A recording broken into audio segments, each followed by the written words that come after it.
আসসালামু আলাইকুম প্রিয় শিক্ষার্থী, আশা করি তোমরা সবাই ভালো আছো, সুস্থ আছো। তো আজকে আমরা যেখান থেকে শুরু করব সেটা হলো কেমিস্ট্রি ষষ্ঠ অধ্যায়ের তোমাদের যতটুকু পড়ানো হয়েছে তারপর থেকে। তো আমাদের এই পাঠটা পড়ার আগে তোমাদের জানতে হবে যে যৌগের আণবিক সংকেত কি আর যৌগের স্থূল সংকেত কি। আণবিক সংকেত হলো যৌগের সেই সেই জিনিসটা যেখানে তোমার পরমাণুর সংখ্যা জানতে পারবে না, খালি জানতে পারবা কি যে কয়টা পরমাণু আছে। যেমন ধরো সিএইচ, একটা যৌগের আণবিক সংকেত কি সিএইচ, এটা তুমি জানো যে এখানে কার্বন আর হাইড্রোজেন আছে। কিন্তু যদি বলা হয় C6H6, এটা হবে তার এটা হবে কি তার আণবিক সংকেত, যে এখানে কয়টা আছে এটা তুমি বুঝতে পারতেছো, কয়টা পরমাণু আছে। যে C6H6 মানে কয়টা করে পরমাণু আছে, কার্বনের 6টা, হাইড্রোজেনের 6টা, এটা তুমি জানতে পারতেছো। এই যে জানতে পারতেছো এটা হলো কি আণবিক সংকেত। আর স্থূল সংকেতে কি থাকবে না, তোমার কোনো তুমি জানতে পারবে না সিএইচ। ঠিক আছে, এটা কি স্থূল সংকেত। এখন এই সিএইচ স্থূল সংকেত অনেক আণবিক সংকেত হতে পারে, যেমন C3H4, তারপরে C6H8, অনেক কিছু হইতে পারে। ঠিক আছে, তো স্থূল সংকেত কিন্তু অনেকগুলা যৌগের স্থূল সংকেত একই রকম হইতে পারে, কিন্তু আণবিক সংকেত কিন্তু এক একটা যৌগের এক এক রকম। ঠিক আছে, তো আণবিক সংকেতটা আমাদের জানাটা খুবই জরুরি। তো কিভাবে তোমরা শতকরা সংযুক্তি থেকে আণবিক সংকেত নির্ণয় করবা তারই আজকে আমরা একটা ধারণা দিব বা তোমাদের দেখাবো।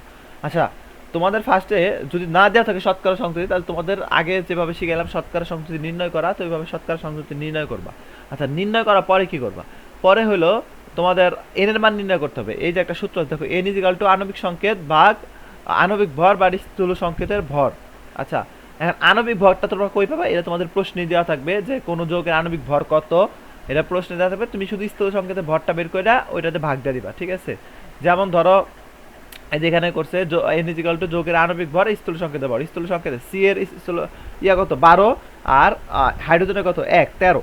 ঠিক আছে, যেহেতু একসাথে যোগ হবে, সি এর কত 12 আর হাইড্রোজেন 13, তাহলে এটা কি তার স্থূল সংকেত। তাহলে 13 দিয়ে 78 ভাগ দিতে পারবে, এসে কত 6। ঠিক আছে, আচ্ছা এবার একটা জিনিস দেখো, আমরা কিভাবে পার্সেন্টেজ দিয়ে বের করবো। দেখো এখানে কার্বন দিয়েছে 92.31%, আর হাইড্রোজেন দিয়েছে 7.69%। এখন ফার্স্ট আমাদের কি করতে হবে, যেটার মৌল মানে যেমন কার্বনের জায়গায় বলছে 92%, তো কার্বনের 92 দিয়া ওর যে পারমাণবিক ভর সেটাতে ভাগ দিতে হবে। কার্বনের 92.3 আমরা 12 দিয়ে ভাগ দিব, ভাগ দিলে আসতে 7.69। হাইড্রোজেনের 7.69 আমরা 1 দিয়ে ভাগ দেবো, কারণ ওর কি পারমাণবিক ভর 1, তো ভাগ দিলেও 7.69 আসতে। তার মানে এরপরে আমরা কি করি, যে এটাকে সর্বনিম্ন সংখ্যাতে ভাগ দেই। তো ডান পাশের সংখ্যাকে আমরা কি করি, আবার বলতেছি আমি, আমাদের এই ডান পাশে যেটা বের হবে, আমরা ফার্স্টে কি করব, যেই মৌল আছে কার্বন বা হাইড্রোজেন যাই আছে তার শতকরা পার্সেন্টেজকে তার পারমাণবিক ভর দিয়ে ভাগ দিব। ঠিক আছে, ভাগ দেওয়ার পরে ডান পাশে একটা সংখ্যা বেরোবে, ওই যে যেমন 7.69 এরকম। তো এই সংখ্যাকে আমরা সর্বোচ্চ ক্ষুদ্রতম সংখ্যা দিয়ে ভাগ দিব। কিন্তু এখানে দেখো দুইটাই কিন্তু 7.69, তার কারণে আমরা কি দেবো 7.69 দিয়ে ভাগ দিব। যদি এখানে থাকতো একটা 7.69 আর একটা থাকতো 3.35, ধরো একটা থাকলো 7.69 একটা 3.35, তাহলে আমরা কিন্তু ভাগ দিতাম তখন 3.35 দিয়া।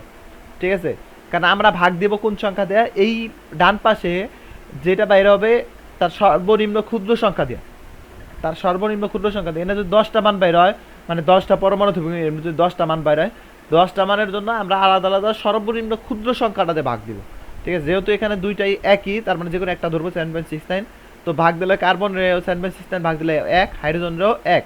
তো তার মানে তুমি এখান থেকে ইজিলি স্থূল সংকেত বের করে ফেলতে পারছো। স্থূল সংকেত কী হবে, কার্বনের 1, হাইড্রোজেন 1 বা সিএইচ।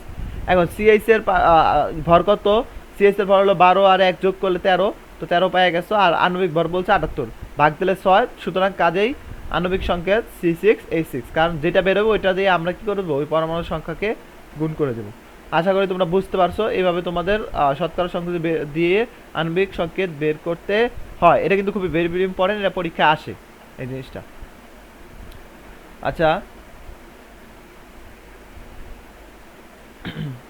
এরপর আছে রাসায়নিক বিক্রিয়া, রাসায়নিক সমীকরণ। এগুলো বোঝানোর কিছু না, এগুলো তোমাদের অনেক আগে বোঝা যায়, গত অধ্যায় বুঝাইছি। তারপর রাসায়নিক সমীকরণ সমাধান, এটাও বোঝানো হয়েছে।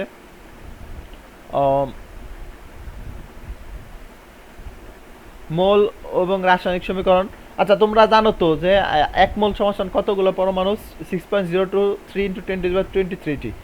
তো এটা একটু ভালো করে রাখবা, 1 মোল সমান কতটি পরমাণু। আর সেকেন্ড বিষয় হলো তোমাদের জানতে হবে যে 1 মোল সমান কত গ্রাম।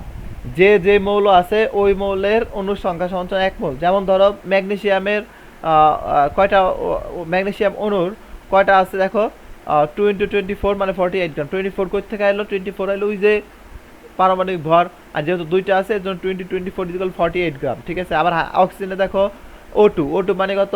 16 × 2 সমান সমান 32 গ্রাম। তার মানে 32 গ্রাম অক্সিজেন সমান সমান 1 মোল কি অক্সিজেন। আবার 48 গ্রাম ম্যাগনেসিয়াম সমান সমান 1 মোল ম্যাগনেসিয়াম। এইভাবে তোমার যে যত গ্রাম তারে যে যার যত গ্রাম বের হয় ওইটা দিয়ে তোমার কি করতে হবে, তার অত মোল হিসাব করতে হবে। আচ্ছা, এরপর এখানে কিছু অঙ্ক আছে, এগুলো তোমরা একটু দেখবা, এগুলো খুবই সহজ অঙ্ক, লিমিটিং তেমন কিছু না। আচ্ছা, এরপর আছে লিমিটিং বিক্রিয়ক। লিমিটিং বিক্রিয়া হলো সেই পদার্থকে বলে, সেই মৌল বিক্রিয়ককে বলে যে বিক্রিয়ক তোমার আগে শেষ হয়ে যায়, ঠিক আছে। যেমন ধর কার্বন আর হাইড্রোজেন বিক্রিয়া করতেছে, এর মধ্যে হাইড্রোজেন কম ছিল, হাইড্রোজেন আগে শেষ হয়ে গেছে, তার মানে এখানে হাইড্রোজেন লিমিটিং বিক্রিয়ক। তো আসলে বুঝতে পারছো যে জিনিসটা, যে এখানে যে জিনিসটা শেষ হয়ে যায় সেটাকে লিমিটিং বিক্রিয়ক বলে। আর এখানে আছে তোমার উৎপাদের শতকরা পরিমাণ হিসাব। উৎপাদের শতকরা পরিমাণ হিসাব বের করতে হলে তোমার কি করতে হবে, আগে বের করবে উৎপাদে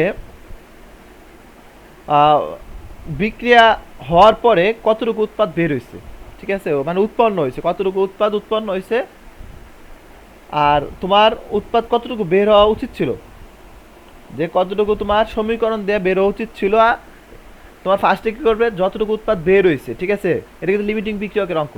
কতটুকু উৎপাদ বের হয়েছে এটার সাথে গুণ দিবা 100, আর ভাগ দিবা হলো তোমার কতটুকু উৎপাদ বের হওয়ার কথা, ঠিক আছে। ভাগ দিলেই তুমি অঙ্কটা খুব ইজিলি পেয়ে যাবা, খুবই সহজ অঙ্ক, সিম্পল। এই অঙ্কটা করবা, এই যে সমস্যাটা এখানে যে অঙ্কটা আছে দেখলে একবার দেখলে বুঝবা।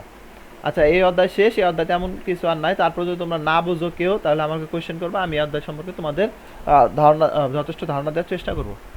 ধন্যবাদ সবাইকে, আল্লাহ হাফেজ।